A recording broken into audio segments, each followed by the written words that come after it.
Entertainment రంగంలోకి enter అయ్యి 5 years పూర్తి చేసుకుంటున్న సందర్భంగా యువి వారికి కూడా శుభాకాంక్షలు తెలియచెప్తూ handing over the mic to our one and only mega star Chiranjeevi గారు.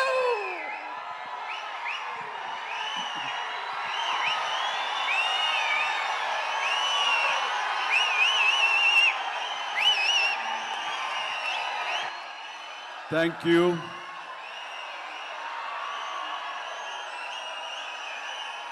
దూర ప్రాంతాల నుంచి, ఇక్కడ ఈ సిటీ నుంచి, చుట్టుపక్కల నుంచి, 2 రాష్ట్రాల్లోనే కాకుండా ఇతర రాష్ట్రాల నుంచి కూడా వచ్చేటువంటి ప్రతి ఒక్కరికి, మా మెగా ఫ్యాన్స్ అందరికీ హృదయపూర్వక నమస్కారం. అలాగే మీకు నూతన సంవత్సర శుభాకాంక్షలు, అలాగే ముందస్తుగా సంక్రాంతి శుభాకాంక్షలు.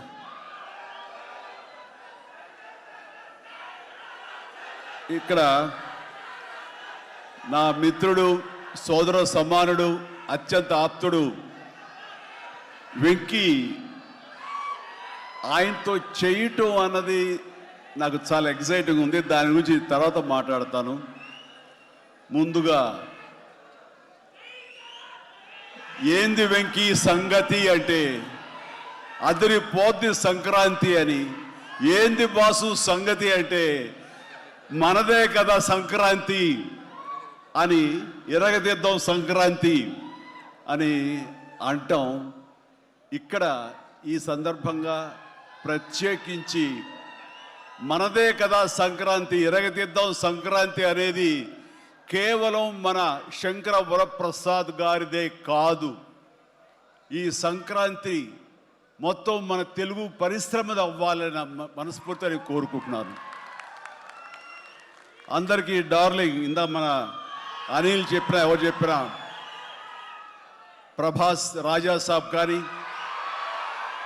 అన్నయ్య అంటూ ఆప్యాయంగా పిలిచే నా తమ్ముడు రవితేజ సినిమా కానీ, అలాగే మా ఇంట్లో సరదాగా తిరుగుతూ చిన్నప్పటి నుంచి పెరిగినటువంటి శర్వానంద్, నారి నడుమ మురారి కానీ, నాకు గురువుగా నన్ను భావిస్తూ నా శిష్యుడిగా ఉన్న నవీన్ పోలిశెట్టి, వీళ్ళందరి సినిమాలు కూడాను ఈ సంక్రాంతికి సూపర్ హిట్ అవ్వాలని, తద్వారా వాళ్ళకి విజయం లభించడమే కాదు, తెలుగు సినిమా పరిశ్రమకు, నిర్మాతలకు, బయ్యర్లకి వీళ్ళందరూ కూడా సుభిక్షంగా ఉన్నప్పుడే అదే నిజమైన సంక్రాంతి. ఆ సంక్రాంతి కావాలనే కోరుకుంటున్నాం, జరుగుతుందని ఆశాభావాన్ని వ్యక్తం చేస్తారు. అది మీరు ఇచ్చి తీరుతారన్నటువంటి ప్రగాఢ నమ్మకం అయితే నాకు ఉన్నది. ఈ 2026 సంక్రాంతి తెలుగు పరిశ్రమ మర్చిపోకూడదు. అలాంటి సంక్రాంతి మీరు మాకు ఇవ్వాలి. ఎందుకంటే ఇక్కడ ప్రతి cinema comedy genre, family genre తోటి, ఎంటర్టైన్మెంట్ జోనర్ తోటి పర్ఫెక్ట్ సంక్రాంతికి వచ్చే సినిమాలు ఇవన్నీ, సంక్రాంతికి నచ్చే సినిమాలు ఇవన్నీ. కాబట్టి ఈ సంక్రాంతి అన్ని సినిమాలు బాగా ఆడతాయి అనుకుంటున్నాను. ఆడేలా చేసే బాధ్యత మీది.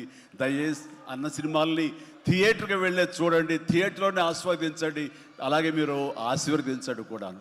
ఆల్ రైట్, ఇక అది ఆ పక్కన పెడితే, చాలా కాలం క్రితం మా దర్శకేంద్రుడు రాఘవేంద్ర గారు ఎప్పుడో మాట్లాడుతుండేవారు, బాబాయ్ నీకు అనిల్ రావుప్పుడు సినిమాలు ఎన్ని చూసావో తెలియదు కానీ అతని కామెడీ టైమింగ్ కానివ్వండి, అతను హుషారు కానివ్వండి, చూస్తుంటే నాకు మళ్ళీ మీతోటి అతను చేయగలిగితే ఆ ఇద్దరి కాంబినేషన్లో వచ్చేటటువంటి సినిమా అసలు వేరే లెవెల్లో ఉంటుంది.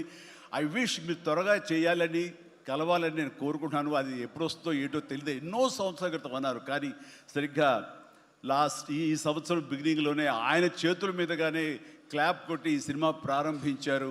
అది ఆయన మనసులో మాట, ఇది పెద్ద సూపర్ హిట్ అవ్వాలి అని చెప్పేసి. ఎందుకంటే ఆయన కామెడీ లైక్ చేస్తారు. ఆయన సినిమాల్లో ఘరానా మొగుడు ఎంత విజయం సాధించిందో అలాంటి విజయం సాధించాలి ఈ సినిమా అంటూ ఆయన ఎన్నోసార్లు నాతో చెప్పుకుంటూ వచ్చారు. ఎన్నోసార్లు సెట్కి రావాలి నన్ను పిలవేంటని కూడా మరి అడిగారు, మనమే పిలవలేదు. ఆయన ఎవరైనా హీరోయిన్లు ఉన్నప్పుడు మాత్రమే వస్తాను, ఏదైనా హుషారుగా వస్తుంది అంటుంటారు ఆయన. అది కుదరలేదు ఎందుకో. బట్ ఏమైనా సరే ఈ సినిమా కథ కుదిరింది అని సంక్రాంతికి వస్తున్నాం తర్వాత అనిల్ రావుపూడి నా దగ్గరికి వచ్చి కథాంశం చెప్పినప్పుడు చాలా బాగుంది, ఫ్యామిలీ టచ్ ఉంది, సెంటిమెంట్ ఉంది, చిన్నపిల్లలతో నాకు అటాచ్మెంట్ ఉంది, చాలా హృదయంగా ఉంది, హార్ట్ టచింగ్ సీన్స్ ఉన్నాయి. ఇలాంటి సినిమాకి ఆ కామెడీ జోనర్ సినిమా కలిస్తే కనుక నీ స్టైల్లో చాలా బాగుంటుంది. నాది ఒక ఎస్పీజీ క్యారెక్టర్ కాబట్టి ఇది నేను కొంచెం వైవిధ్యంగా డిఫరెంట్గా చేస్తే కనుక డెఫినెట్లీ బాగుంటుంది. డిజైన్ చేద్దామంటే అస్సలు వైవిధ్యం వద్దండి. మీరు ఏ సినిమాలు అయితే గతంలో చేశారో, ఏ దొంగ మొగుడు, ఘరణ మొగుడు, రౌడీ అల్లుడు, అన్నయ్య, ఇలాంటి సినిమాలు ఏవైతే ఉన్నాయో, ఇది చంటబ్బాయి, నాకు అలా ఉంటే చాలు. ఎందుకంటే అలాంటివి అప్పట్లో జనం చూశారు, వాళ్ళందరూ ఇప్పుడు చాలా పెద్దవాళ్ళు అయిపోయారు, వాళ్ళకి అది గత స్మృతులు, చాలా తీపి జ్ఞాపకాలు. ఇప్పుడున్న జనరేషన్ మీరు అవి ఎలా చేస్తారో కూడా వాళ్ళకి వాళ్ళకి ఏమీ తెలియకపోవచ్చు. కానీ అది ఇది తెలిసిన మధ్యలో పుట్టి మాలాంటి వాళ్ళం అది మళ్ళీ ఈ జనరేషన్ గుర్తు చేసి మీరంటే ఏమిటో తెలియచెప్పాలన్న నా ప్రయత్నానికి మీరు చెయ్యాలి. ఆ విధంగా నేను అన్నందుకు ఐ థింక్ ఓకే ఇంకా అలా చేయటం అంటే కనుక అది నా కేక్ ఒకటే. మీతో అలా చూడాలి నా కోరిక. అంటూ ఎప్పుడెప్పుడు సినిమాల్లో ఏమేమి సీన్స్ ఉన్నాయో అవన్నీ కూడా పొందుపరిచి ఒక క్యాప్సూల్లా చేసి ఆయన దాన్ని ఫోన్లో పెట్టుకునేవారు. ఏదైనా ఒక సీన్ ఉంటే కనుక ఈ సీన్ని ఈ సినిమాలో ఉన్న ఈ కామెడీ టైమింగ్తో దీన్ని కన్సీవ్ చేశాను, అలా మీరు చేయాలని. అండ్ ఈ సీను ఈ సినిమాలో పలానా సినిమాలో ఘరణ మొగుడులాగా ఇలాగా వైఫ్ తోటి మీరు కన్సీవ్ చేసి అలా చేయాలంటూ చాలా చక్కటి హోంవర్క్ చేసుకుని నా బాడీకి నాకు ఏది కంఫర్టబుల్లో ఆ విధంగా తను ఆ సీన్స్ని కన్సీవ్ చేసుకుంటూ చాలా చాలా సరదాగా చేసుకుంటూ వచ్చాం. ఈ సినిమాలో నవీన్ మన అనిల్తో చేయటం అనేది నాకు ఒక చక్కటి ఎక్స్పీరియన్స్. అంటే ఈ ఎక్స్పీరియన్స్ ఎలాంటిది అంటే సినిమా షూటింగ్ అయిపోయిన ఆఖరి రోజున చాలా ఎమోషనల్గా ఫీల్ అయ్యాను నేను. ఎందుకంటే ఏదైనా ఒక సినిమా అయ్యిందంటే అబ్బా చాలరా అయిపోయింది, ఇంక చాలు గుమ్మడిగా కొట్టేస్తారు, ఇంక మనం వేరే సినిమా షిఫ్ట్ అయిపోవచ్చు అన్న ఆ మూడ్లో ఉంటాం. కానీ సినిమా అయ్యే రోజున ఆఖరి రోజు అయితే కనుక నేను ఈ కాలేజీ వదిలేసి వెళ్ళిపోయి ఆఖరికి చూడండి ఫేర్వెల్ పార్టీ అప్పుడు అందరూ ఒకళ్ళొకరు ఎమోషనల్గా ఉంటారు. వేరే మళ్ళీ ఎప్పుడు కలుస్తారో ఎలా కలుస్తారో తెలియని పరిస్థితి. అలాంటి ఎమోషన్ ఎందుకో లోనయ్యాను. అది నాకు ఎప్పుడు అంతకుముందు అనుభవంలో రాలేదు, ఎప్పుడు లేదు నాకు. అలాంటి ఫీలింగ్ వచ్చింది. అనిల్ ఏంటంటావు అనిల్ అని. ఏమో సార్ నాకు అదే ఫీలింగ్ ఉందండి అని. ప్రతిరోజు ఒక ఎక్స్కర్షన్కి వెళ్ళినట్టు, ప్రతిరోజు ఒక పిక్నిక్ వెళ్ళినట్లుగా సరదాగా జరుగుతూ మార్నింగ్ 9 నుంచి 8 నుంచి ఈవినింగ్ 7:30 8 వరకు కూడా ఎంత చక్కగా సరదాగా జరిగిందంటే నాకు ఎప్పుడు ఇంత బాగా జరిగిందంటే మరీ పూర్వం ఆ రోజుల్లో వాళ్ళు గుర్తుకొచ్చింది. కానీ ఈ మధ్యకాలంలో ఇంత సరదాగా ఎంత హుషారుగా జరిగిన సినిమాలు అయితే నాకు ఇది చేయలేదు. దానికి ప్రధానమైన కారణం సీన్ కానివ్వండి, అది మేము చేసే విధానం అయితే పెంచిన విధానం, అందరినీ అంత సరదాగా పెట్టినటువంటి అట్మాస్ఫియర్ క్రియేట్ చేసినట్టు ఇది కేవలం అనిల్ రావిపూడికి మాత్రమే చెందుతుంది. అండ్ ఎక్కడ ఏది టైం తెలియనివాడు, ప్రతి ఒక్కరిని on the screen off the screen హుషారుగా ఉంచుతాడు. ఇలాంటి డైరెక్టర్లు దొరికితే కనుక ఎవరైనా సరే ఇలాంటి క్యారెక్టర్స్ చాలా ఈజీగా చేసేయగలరు. అండ్ మరీ ముఖ్యంగా అనిల్ రావిపూడి గురించి నేను చెప్పాలనుకున్నది, ప్రతి ఒక్కరు కూడా తెలుసుకోవాల్సింది ఏంటంటే ఈ సినిమా ఆల్రెడీ సూపర్ హిట్ అయిపోయింది. ఏ రకంగానంటే బడ్జెట్ పరంగా విత్ ఇన్ ది లిమిట్, అలాగే డేస్ పరంగా అనుకున్న దానికంటే తక్కువ రోజుల్లో ఇది అత్యద్భుతంగా తీయగలిగాడు. ఒక సినిమా సూపర్ హిట్ అయిందని ఎలా చెప్పగలమంటే డైరెక్టర్ మొత్తం తన గ్రిప్లో ఉంచుకుని అది బడ్జెట్ దాటనివ్వకుండా విత్ ఇన్ ది టైం చేయగలటం అనేది ఆ సినిమాకి అది మొదటి సక్సెస్. ఎన్ని సినిమాలు ఈ రకంగా ఉన్నాయో చెప్పండి అంటే చాలా తక్కువగా మనం లెక్క పెట్టుకోవాలి. ఆ రకంగా ఇది మొదటి విజయం సాధించింది. రెండో విజయం రేపు 12వ తారీఖున ప్రజల ముందు మీరు నిర్ణయిస్తారు ఎంత ఘన విజయం మీరు మాకు ఇస్తారు అన్నది. ఇక ఈ సినిమా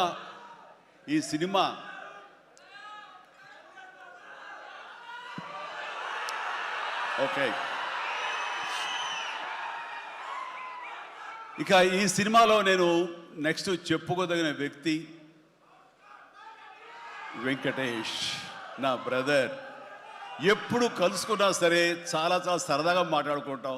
ముఖ్యంగా ఇప్పుడు మీ ముందు తమాషాగా కామెడీగా హుషారుగా మాట్లాడినా సరే అతనితో 1-to-1 కూర్చుంటే చాలా ఫిలసాఫికల్గా ఇన్ డెప్త్ ఇంతటి ఇంతటి డెప్త్ వ్యక్త వెంకటేష్.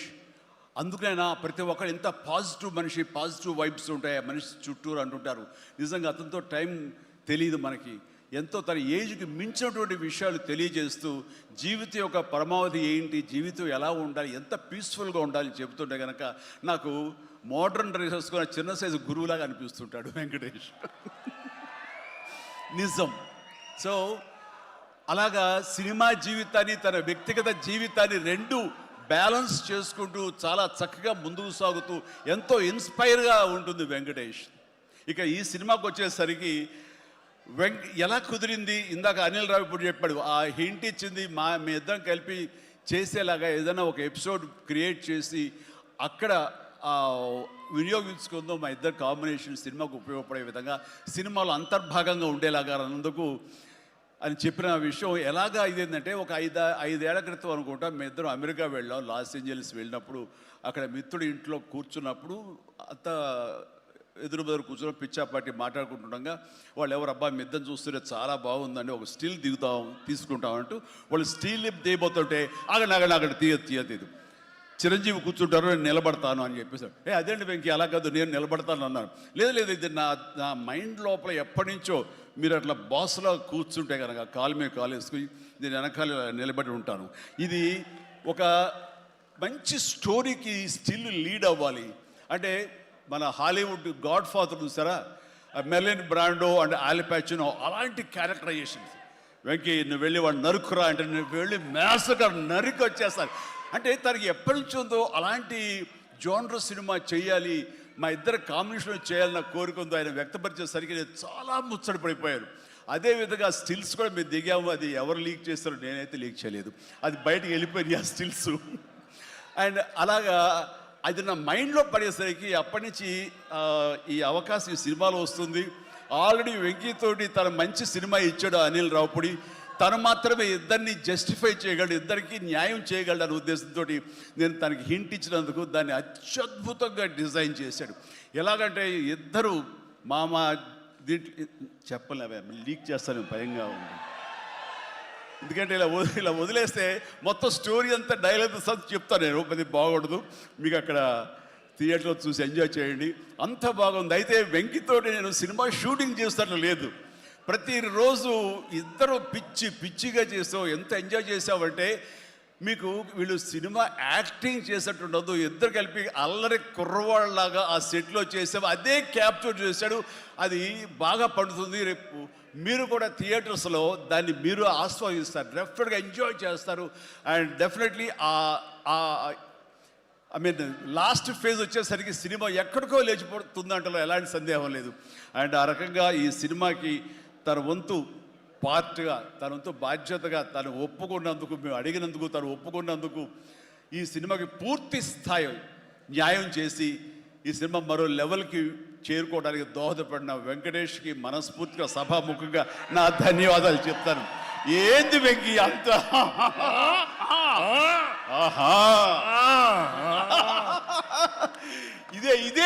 ఇదే సరదా. అండ్ నేను చాలా చెప్పను కానీ సినిమా చూస్తే కనుక నేను ఎంత చెప్పినా సరే తక్కువే అవుతుంది, మీరు ఎంత ఊహించుకున్నా సరే అది తక్కువే అవుతుంది. సినిమా చూడండి, మేము చేసినటువంటి 18 రోజులు అనుకుంటా చేశారు వెంకీ. ఈ 18 రోజుల్లో ఒక 7-8 రోజులు సీన్స్, ఒక 5 రోజులు 6 రోజులు సాంగ్, ఇంకా 2 days చిన్న ప్యాచ్ వర్క్. ఈ రోజుల్లో ప్రతిదీ ఎంత అంటే ఇక ఎంజాయ్ చేశారు, ఇది షూటింగ్ చేసినట్టు అనిపించట్లేదు. ప్రతి సినిమా ఇలాగే ఉంటే ఎంత బాగుంటుందా అని అనిపిస్తుంది నాకు.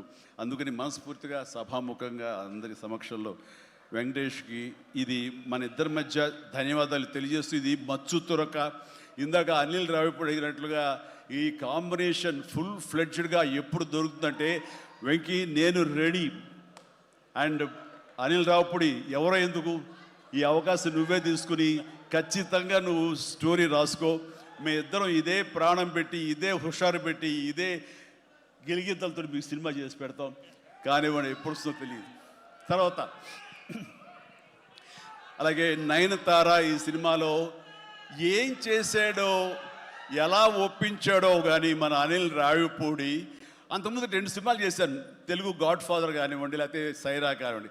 ఆ సినిమాలో తను చాలా గుమ్మరంగా ఉంటుంది, తన పని చేసుకుంటుంది, డిగ్నిఫైడ్గా ఉంటుంది, వెళుతుంది. కానీ మళ్ళీ అసలు ఈ సినిమాలో అయితే ఎంత సరదాగా కలిసిపోయిందో, ఓ ఫ్యామిలీ గర్ల్ లాగా మాతో కలిసిపోయి మా కుటుంబ సభ్యురాల్లాగా తను ఉండి ఎంత సరదాగా చేసిందో. నేను అన్నాను, ఏంటి అనిల్ ఏం చేసిందో, ఏం మాట్లాడావు, ఏం కన్విన్స్ చేసావు, తను ఇవన్నీ ఒప్పుకోవడం ఏంటి, ప్రపోజ్కు రావడం ఏంటి, అడగగానే తను చాలా రెచ్చిపోయి అసలు నయనతార నుంచి కొత్త నయనతారలా కనబడి చేసావు, ఏం చేసావంటే అడగండి సార్ కొనుక్కొని అంతే.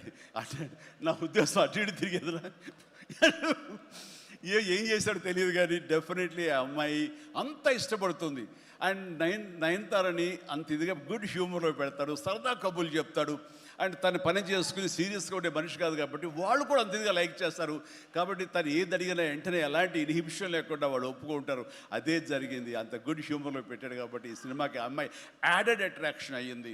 నయనతార ఇందులో కనిపించిన తీరు కానీ, తను చేసిన విధానం కానీ, ఆ సోఫిస్టికేషన్ యాక్టింగ్ కానీ, భారీగా తను నటించి మెప్పించింది కానీ వావ్ బాగుంది. అంటే ఆ అమ్మాయే లేకపోయి ఉంటే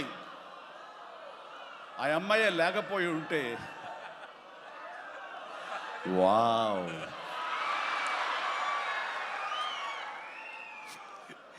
ఇది కూడా క్యాప్చర్ చేశాడు. ఈ వావ్ ఎక్కడొస్తో మీ సినిమా చూస్తే తెలుస్తుంది.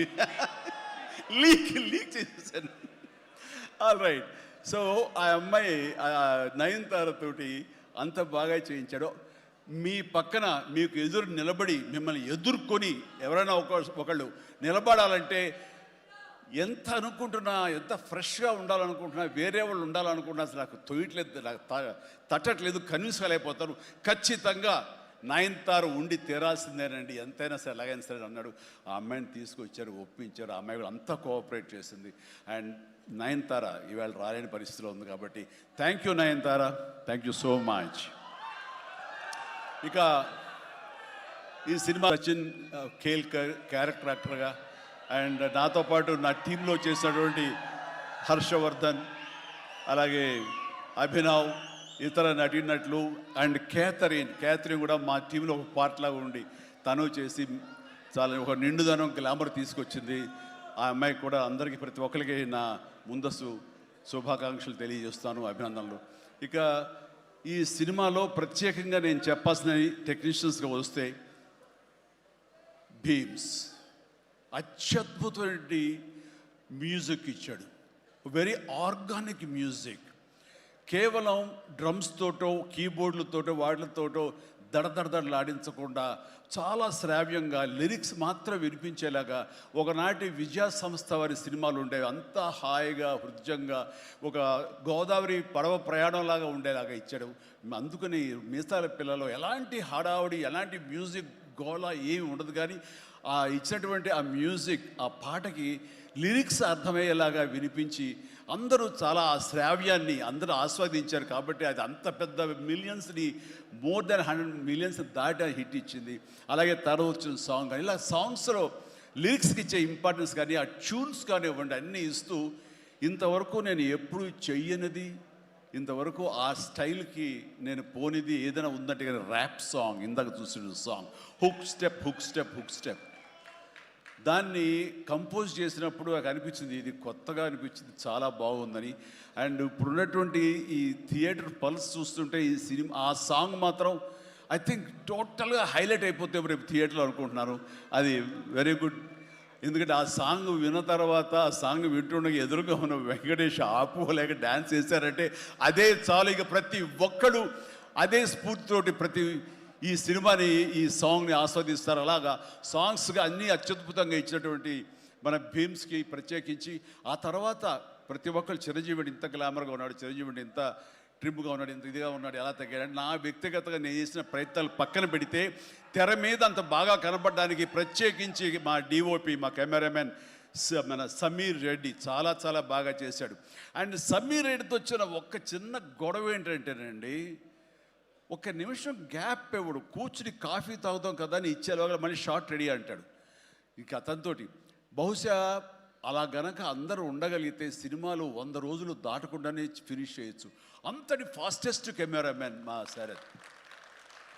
అతను ఉన్నాడు కాబట్టి ఈ సినిమా 80-85 రోజుల్లో ఫినిష్ అయ్యింది. కాబట్టి ఆ credit goes to Sameer Reddy. ఇంత ఫాస్ట్గా అయినందుకు, విత్ ఇన్ ద బడ్జెట్ అయినందుకు, ఖర్చు కూడా చాలా తక్కువ. ఇలాంటి కెమెరామెన్ను మిగతా అందరూ అలా ఉండగలిగితే కనుక చాలామంది ప్రొడ్యూసర్స్కి ఖర్చు తగ్గుతుంది. అండ్ అట్లాగే ఇక సమీర్, థ్యాంక్ యూ సమీర్. అందరూ బయట పొగుడుతుంటే కనుక నేను మనసులో నిన్ను పొగుడుకున్నాను, కాబట్టి థ్యాంక్ యూ సో మచ్ ఇంత గ్లామర్గా చూపించినందుకు. ఇక ప్రకాష్, మా ప్రొడక్షన్ డిజైనర్ ప్రకాష్ చాలా చక్కగా చూపించాడు. అండ్ తమ్మిరాజు గారు, అలాగే వీళ్ళన్నీ ఒక పక్కన ఉంటే కనుక అహర్నిశలు అంటే డే 1 నుంచి ఈవెల్ట్ వరకు కూడాను మన అనిల్ రావుపూడి స్టోరీ టీమ్, సాయి, నారాయణ, ఇంకా రాజేష్, ఇలాగ వీళ్ళందరూ ఉన్నారు. వాళ్ళ పేరు పేరున నేను వాళ్ళు పడ్డ కష్టాన్ని కానీ, వాళ్ళు తీసుకున్న శ్రద్ధాశక్తులు కానీ హృదయపూర్వకమైన నాకు సంతోషాన్ని, అభినందనని, ధన్యవాదాలను తెలియజేస్తాను. వాళ్ళు అంత ఇదిగా ఉన్నారు. ఇక్కడ అనిల్ రావుపూడి గురించి ఇంకొక విషయం నేను చెప్పాలండి. ఏంటంటే అందరం సినిమా తీస్తూ ప్రేమించాలి. సినిమాని ప్రేమిస్తేనే మన యొక్క ఎఫర్ట్స్ తోటే సినిమాని ఆద్యంతం చాలా అద్భుతంగా తీయగలం మనం. అయితే సినిమా తీస్తున్నంతసేపు ఎంత ప్రేమిస్తాడో, ఎంత ఇష్టపడతాడో, ఎంత ఎంజాయ్ చేస్తాడో, అంత బాగా మన నుంచి యాక్టింగ్ రాబడతాడో, అంతకంత సినిమా పూర్తయిన తర్వాత కేవలం దానికి బాగుందా లేదా అని మళ్ళీ ఒకసారి తనుగా సమీక్షించుకున్నప్పుడు ప్రతిపక్ష నేత అయిపోతాడు. ఎదురు వెళ్ళిపోయి ఈ సినిమా ఎందుకు చూడాలి, ఈ సీన్ ఎందుకు వాళ్ళు ఎంజాయ్ చేయాలి, ఈ సీన్ ఎందుకు ఇంత లెంగ్త్ అవసరమా అనే దాని మీద దాన్ని ఏమాత్రం ప్రేమించకుండా చాలా కఠినంగా ఎక్కడ లెంగ్త్లు ఎక్కువైనా సరే అన్నీ కూడా తీసేసి దాన్ని క్రిస్ప్ చేయడానికి కానీ, ఆ సినిమా ఎంతవరకు అలరిస్తుందో అలరించేందుకు కానీ అన్ని రకాల ప్రయత్నాలు చేస్తాను. నాకు నచ్చింది అది. ఎందుకంటే నిన్న మొన్న వచ్చి ఒక మెయిన్ ఎపిసోడ్ ఏదో లేపేసావు, లేదు లేపేసావని అడిగాను. లేదు, అది కథకి అడ్డొస్తుంది, స్టోరీ నెరేషన్కి అది అడ్డుపడుతుంది కాబట్టి తీసేసారన్నాడు. అలా తీయాలంటే గట్స్ కావాలి. ఎంతో కొంత అన్ని రోజులు ఎఫర్ట్ చేసాము, అది అవసరమా, అది వాళ్ళు తీసేసి ఏమనుకుంటారు, ఎలాంటి ఇది లేకుండా ఖచ్చితంగా నిష్కర్షగా దాన్ని తీసి అవతల పడేసాడు. దానివల్ల సినిమా పేస్ పెరిగిపోతుంది, సినిమా పరిగెడుతుంది, అండ్ ఎక్కడ ఆగట్లేదు, ఆలోచింప చేసుకునే విధంగా ఉండదు, ఎంజాయ్ చేయడం తప్ప. ఆ రకంగా సినిమాని ఎంత ప్రేమించి చేస్తామో ఆ తర్వాత అది ఫైనల్ వెర్షన్ బిఫోర్ ఆడియన్స్ దగ్గర వెళ్ళేటప్పుడు మనమే దాన్ని క్రిటిసైజ్ లాగా, క్రిటిక్ లాగా దాన్ని మనమే ప్రతిపక్ష హోదాలో ఉండి దాన్ని అన్ని రకాలుగా ట్రిమ్ చేసుకోగలిగితే అన్ని సినిమాలు చాలా బాగుంటాయని అనుకుంటున్నాను. అండ్ ఈ సందర్భంగా ఇక ఏమి లేదు, last but not least producers Sahu Garapati చిన్నవాడైనా సరే చాలా గుంభరంగా ఉంటాడు. ఎంతసేపటికి ఆ వర్క్ మీద తన ఇన్పుట్స్ ఏమి ఇవ్వాలనే దాని మీద ఆ ప్రయత్నాలు చేసుకుంటూ చాలా క్వైట్గా ఉంటాడు. ఎక్కడ కూడా ఏ రోజు కూడా ఏంటిది జాప్యం ఏంటి, లేట్ ఏంటి అనేది ఏమి లేకుండా అంత కంఫర్టబుల్గా మా అందరికీ ఏర్పాటు చేశారు. దానికి ఆయన ఎఫర్ట్స్ కానీ ఆయనకున్న ఆ లిటిల్ ఎక్స్పీరియన్స్లో తనకు ఉన్నదానికి దీనికి మనస్ఫూర్తిగా సాహు ప్రత్యేకించి నా హృదయపూర్వక ధన్యవాదాలు. మంచి ప్రొడ్యూసర్ని నాకు అందించినందుకు మీకు నా ధన్యవాదాలు తెలియజేస్తాను. అండ్ అలాగే ఇంకా నా బిడ్డ సుష్మిత, తను ఈ సినిమా నేను చెయ్యాలి, ఈ పరిశ్రమ రావాలి అనుకున్నప్పుడు ఈ పరిశ్రమ ఖచ్చితంగా ఆదరిస్తుంది అని అనుకున్నప్పుడు ఒకటి చెప్పి, మీరు కష్టపడి పనిచేస్తే కనుక ఇక్కడ రిజల్ట్ బాగుంటుంది, ఇక్కడ ఖచ్చితంగా మీకు ఆదరణ లభిస్తుంది, మీరు సక్సెస్ అవుతారని చెప్పినప్పుడు కష్టం అనేది నేను చిన్నప్పుడు ఇంట్లో చూశాను. అలాంటి నేను కష్టపడడానికి ఏమాత్రం నెరవను, ఏమాత్రం బెదరను, ఖచ్చితంగా చేస్తానంటూ ఈ సినిమా తనతోటి చెయ్యమ్మా, ఇద్దరు కలిపి చాలా మంచి కాంబినేషన్ అవుతుంది అనుకున్నప్పుడు ఆ సాహు గారు పడి తను బెస్ట్ కాంబినేషన్లో ఈ సినిమాని చేసి, ఈ సినిమాలో ఒకసారి అయ్యో ఎందుకు ఇంత కష్టపడుతుంది, ఇంత కష్టం అవసరమా నాకు అనిపిస్తుంది తండ్రిగా. కానీ ఒక బిడ్డగా కేవలం ప్రొడ్యూసర్గా నేను మా నాన్నని, మా హీరోని నేను ఇంప్రెస్ చేయాలి, ఆయన ద బెస్ట్ నేను ఇవ్వాలి ఈ సినిమా అంటూ తను కూడా ఈ సినిమాలో ఒక మామూలు టెక్నీషియన్ లాగా, మామూలు ప్రొడ్యూసర్ లాగా తనంత కష్టపడి చేసింది. నేను ఒకటే సంతోషిస్తాను, తనకి అన్ని విధాలుగా అన్ని కంఫర్ట్స్ ఉన్నాయి, అన్ని రకాలుగాను తను ఈ సినిమాలు చేయాల్సిన అవసరం లేదు. తన ఫ్యామిలీని చూసుకుంటుంటే కనుక గడిచిపోతుంది ఈ జీవితం అంతా. కానీ అలా కాదు, నేనేదో సాధించాలి, నువ్వు సాధించి చూపించావు లైఫ్లో, ఎంతోమంది మార్గదర్శకంగా ఉన్నావు, అలాంటి నిన్ను ఆదర్శంగా తీసుకుని మేము ప్రూవ్ చేయాలి అనే దాంట్లో ఉంది. అండ్ అలా చేస్తూ ఈ రోజున ఈ సినిమా డెఫినెట్లీ హిట్ అవుతుంది. ఇలాంటి గర్వకారణమైన సినిమాని తండ్రిగా నాకు గిఫ్ట్ ఇచ్చినట్టుగా తను భావిస్తుంది. ఆ సంతోషం తను పొందుతున్నానని తెలుసు. అండ్ అలాగే కాకుండా ఈ రోజున ఈ పరిశ్రమలో నాకు చేదోడు వాదోడుగా ఉంటూ, నాకు భుజం కాస్తూ, అన్ని రకాలుగా నాకు అండదండలు అందిస్తూ, నాకు మరో బిడ్డ ఈ అనిపిస్తూ, అండ్ ఇంటికి పెద్దదైనందుకు ఆ పెద్దరికాన్ని తను సొంతం చేసుకుంటూ నాకు అన్ని విధాలుగా చేదోడు వాదోడుగా ఉంది. అది థ్యాంక్ యూ పాప. అందరి ముందు ఇటు పక్కన అమ్మ, ఇటు పక్కన ఉంది. ఇది రామ్ చరణ్తో పాటు నాకు మరొక బిడ్డ. అలాగే మా చిన్న పాప కూడా అక్కడ టీవీ చూస్తుంటేమో. థ్యాంక్ యూ నాన్న. ప్లీజ్ ఇదే రకంగా ఉండండి, ఇదే కష్టాన్ని నమ్ముకోండి. ఖచ్చితంగా భగవంతుడు మీకు ఆశీస్సులు అందజేసి ఇలాంటి విజన్ ఇస్తాడు. అండ్ మేము ఎంత ఇచ్చామన్నది కాదు పాప, మీరు ఎంత సాధించుకున్నారు అనేది నాకు మరింత గర్వంగా అనిపిస్తుంది. నువ్వు ఆ దిశగా వెళ్తావు. All the very best. ఆ తర్వాత ఇక చాలా దూరం వచ్చారు. మీరు అందరూ కూడా చాలా జాగ్రత్తగా వెళ్ళండి. మీ తల్లిదండ్రులు అందరూ కూడాను మిమ్మల్ని చూసి ఆనందపడాలి. మీ యొక్క సుదీర్ఘమైన జీవితాన్ని చూసి వాళ్ళు ముచ్చటపడాలి. అండ్ ప్రతి వాళ్ళు ఏదైనా సాధించాలనే ఒక దీంతో ఉండాలి. కాబట్టి నాకు తెలుసు నా అభిమానులు ఎప్పుడు కూడా నన్ను ఇన్స్పిరేషన్గా తీసుకుని మీరు అభివృద్ధిలోకి వస్తారని తెలుసు. And thank you. ఇదే అభిమానం, ప్రేమ మీరు నా మీద ఎప్పుడు చూపించాలి. Thank you so much. I love you all.